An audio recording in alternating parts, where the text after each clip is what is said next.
Continuar a esta hora aquí en Business Connection, 9:56 minutos de la mañana, y vamos a poner la mirada, el foco en el mercado. Y lo hacemos con Pablo Gil, jefe de estrategia de XTB. Pablo, muy buenos días. ¿Qué tal? ¿Cómo estás, Eva? Bueno, hablamos en la antesala de lo que van a ser las dos grandes citas antes de irnos de vacaciones, antes de que los gobernadores de los bancos centrales se pasen por Jackson Hole. Y toca 2 días de Reserva Federal antes de escuchar a Powell. ¿Qué va a decir la Reserva Federal y qué esperas de esos movimientos del principal banco central? Bueno, yo creo que han ido radiando su intención de subir 0,25% nuevamente en esta reunión. Probablemente el mercado espera que esta sea la última subida que haga la Fed, aunque no lo diga claramente y deje abierta la puerta a un retoque de 0,25 adicional en la segunda parte de 2023. Probablemente sería para finales de 2023. Es como un comodín que se guarda por si la inflación no sigue avanzando hacia el objetivo del 2%, pero bueno, yo creo que el mercado va a dar por hecho que esta es la última subida. Y por el lado del Banco Central Europeo, pues probablemente queda más de una. La situación de Christine Lagarde cada vez es más complicada porque tiene una inflación subyacente que no está dando ningún tipo de respiro fuerte al BCE, pero por otro lado vimos el otro día la publicación de PMIs y da la sensación de que a la debilidad extrema que ya lleva meses mostrando el sector manufacturero, pues ahora se añade el problema de un sector servicios que empieza a enfriarse, aunque todavía está por encima de cotas de 50, que es lo que demuestra un poco expansión económica, pero tiene una situación complicada. Yo creo que Christine Lagarde no va a decir que hemos alcanzado el techo, sino que va a hacer hincapié en que dependeremos de los datos, que esta subida era necesaria y que no hay que descartar que en la segunda parte del año pues haya que seguir subiendo los tipos. En ambos casos, lo que sí esperaría es que reiteren que van a seguir drenando liquidez a través del programa de Quantitative Tightening o QT, como llamamos.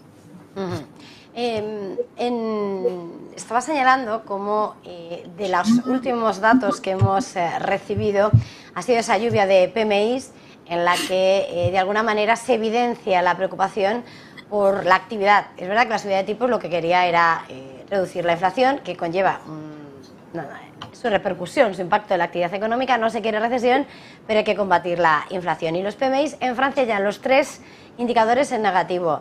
El PMI de Alemania, como hemos analizado aquí en Negocios Televisión, casi a nivel de depresión, siendo la locomotora europea. ¿Cuál es, por tanto, ese escenario cuando ya se anticipa, ¿no?, ese contracción o escenario de contracción para este tercer trimestre? Bueno, yo creo que lo que no tiene mucha lógica es aquellos que dicen que lo peor lo hemos vivido ya en términos de ralentización económica. A poco que uno entienda cómo funcionan los ciclos y el decalaje que hay o el retardo que hay entre la política monetaria restrictiva y su efecto en la economía y la política monetaria expansiva y su efecto en la economía, evidentemente, cuando todavía te están subiendo los tipos de interés y en el caso del Banco Central Europeo empezaron en julio a subirlos a un ritmo sin precedentes, es evidente que vas a tener un impacto económico severo a lo largo de los próximos trimestres, ¿no? Porque te están encareciendo el coste del dinero y te están retirando liquidez. Y ninguna de ambas medidas se ha retirado, se ha acabado, sino que sigue ahí, sigue incrementándose el castigo. Por tanto, dar por terminado el efecto negativo me parece completamente erróneo. ¿Cuánto más nos queda por vivir? Yo creo que bastante deterioro todavía por delante porque, como digo, ni siquiera hemos alcanzado el techo de esta política restrictiva. Ya lo estamos viendo en algunos países, 2 de ellos los más importantes para la zona euro en términos de PIB, pero es que además hay que contar con que en 2024 va a haber otro problema adicional, además de la retirada de estímulos, que va a ser volver a la disciplina fiscal, ¿no? Algo que ha enmascarado la situación tan dura que se ha vivido durante los últimos 3 años es que se nos ha permitido endeudarnos como si no hubiese un mañana, ¿no? se han congelado estas políticas de Europa de ser responsable fiscalmente, pero ya están diciendo las voces, sobre todo del norte de Europa, hay que volver ya a cumplir con los objetivos de deuda, los objetivos de déficit, y países como Italia, como España, que no están ahora mismo liderando el decrecimiento o la preocupación desde el lado de los PMIs, son de los que más endeudados están, con lo cual nos vamos a encontrar que en 2024 o pagamos más impuestos o gastamos menos. Así de sencillo. Es la única forma de reducir el déficit y de reducir la deuda sobre el PIB.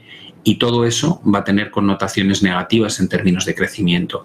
Por tanto, el optimismo de cara a 2024, en mi opinión, no tiene ni pies ni cabeza, ¿no? Yo creo que nos queda un final de 2023 muy complicado y un 2024 muy feo. No sé si te podría introducir en este punto del análisis al escenario general. Lo que va a ser, todos los Estados miembros tenemos que encaminarnos a esa disciplina fiscal en 2024 y lo que parece ser es que España todavía no tenemos muy claro con qué gobierno ni cuándo se va a resolver ese gobierno. No sé si crees que ahora mismo esta incertidumbre, si la repetición de elecciones nos perjudica a la hora, o sea, es el peor escenario de cara al momento económico, o cómo nos puede perjudicar de cara a todo lo que está por venir. Bueno, evidentemente creo que la incertidumbre es uno de los mayores enemigos del inversor. El entorno en el que nos movemos es muy incierto. El partido que ha ganado las elecciones no va a poder conformar un gobierno porque le va a faltar el apoyo necesario para alcanzar esa mayoría absoluta, y el partido que ha perdido las elecciones tiene, digamos que, una mentalidad de vale cualquier cosa con tal de gobernar, ¿no? Lo ha demostrado la legislatura anterior y ahora, probablemente con tal de conseguir el apoyo de Junts per Catalunya, que al final es esa llave clave para conseguir superar en escaños o en potenciales apoyos de gobierno para formar la investidura, pues nos podemos encontrar con que se producen pues cosas que en otras circunstancias no tendrían sentido. ¿Cómo lo va a ver el inversor extranjero? Pues entiendo que mal, ¿no? Cuando un gobierno de alguna manera se siente atado a la hora de hacer sus políticas por partidos que lo que buscan es un referéndum de independencia y disgregar la unidad de España, pues si yo fuese inversor extranjero no querría invertir en España. Digo, no sé qué va a pasar con la legislación, no sé qué va a pasar con la independencia territorial de determinadas autonomías. Sinceramente creo que estamos de cara a vendernos al exterior, creo que es una situación muy compleja, y si encima atacas vía impuestos especiales a sectores empresariales, como ya pasó con el intento de hacerlo con la banca y con las eléctricas, pues evidentemente para las multinacionales que pudiesen sentirse atraídas para invertir en España, pues creo que es un parón muy grande, ¿no? Con lo cual, tanto si esto nos llevase a unas nuevas elecciones a finales de año, que sería incertidumbre, como si es el partido que ha perdido las elecciones el que consigue mantenerse en el gobierno, cediendo terreno a los que quieren disgregar España, pues creo que hay que verlo como, desde el plano económico, como una muy mala noticia. De lo más cercano, te voy a pedir mirar casi a lo más lejano también, porque, Pablo, hoy estamos viendo cómo dentro de la renta variable europea están subiendo compañías mineras, recursos básicos europeos, mirando a esas promesas de estímulo de China. Estábamos esperando también esta semana qué podía decir el Politburó, qué podía decir el planificador estatal. Parece que avanza en esa promesa, la mirada puesta en ese consumo interno, apoyo y hoy fiesta en el sector inmobiliario. ¿Cómo estás viendo, de alguna manera, cómo van introduciendo esa solución a lo que están señalando y ya han bautizado como una tortuosa recuperación tras la COVID-19? Yo creo que China tiene algo que no tiene el resto o la mayoría de los países del mundo, ¿no? Y es una visión de largo plazo. Creo que cuando China establece sus políticas lo hace con vistas a varias décadas. Creo que es una diferencia abismal a cómo se gestionan las economías y a nivel político en otros países donde el escenario más largo son 4 años, no es el mandato del político que está en ese momento gobernando. Por eso creo que China tiene una oportunidad de verdad de echar un pulso a Estados Unidos, no en el corto plazo, sino en el medio y largo plazo, y tal vez superar a la economía estadounidense.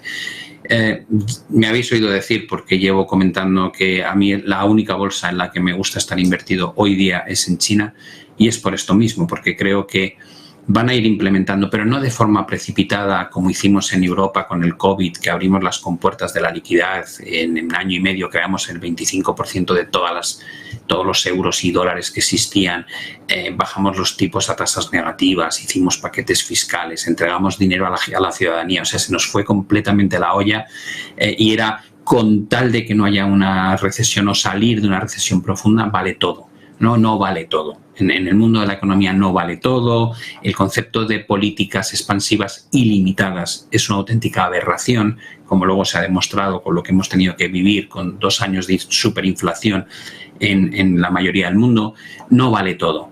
A veces lo que hay que tener en cuenta es que hay que pasar por las crisis, simplemente atenuarlas para que no sean depresiones, solamente recesiones, pero cuando intentas evitar los ciclos naturales, al final acabas pagando un precio muchas veces mayor. Los ciudadanos están pagando un precio enorme por esa pérdida de capacidad adquisitiva. Creo que China no actuó de forma desmesurada después del COVID, y ahora tiene mucha munición que gastar, porque gracias a haber gestionado de otra manera desde el lado económico la crisis que producía el COVID, no tienen problemas de inflación, sino casi lo contrario, de deflación. Con lo cual, China se encuentra en un momento idílico para poder incrementar el apoyo fiscal, el apoyo monetario, y hacerlo de una manera paulatina para conseguir los objetivos. No se trata de crecer al 15%, se trata de intentar conseguir estabilizar el mercado inmobiliario, generar mayor gasto en infraestructuras, potenciar una reducción del paro juvenil, bueno, pues como todos los problemas que pueda abarcar un país, pero sinceramente creo que tienen las herramientas,